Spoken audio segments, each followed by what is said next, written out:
ಅನ ಅನ್ನೋದು ಗುರುವೇ ಇಲ್ಲಪ್ಪನ ಮಗ ಸಾಯ ಮಾಡುತ್ತದ ಬದು ಸವದಾಗ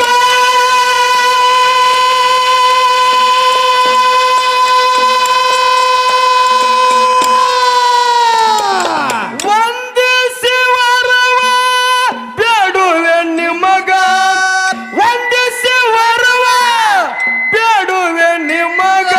ನಿನ್ನ ಬಿಟ್ಟು ಯಾರು ಇಲ್ಲಪ್ಪನ ಮಗ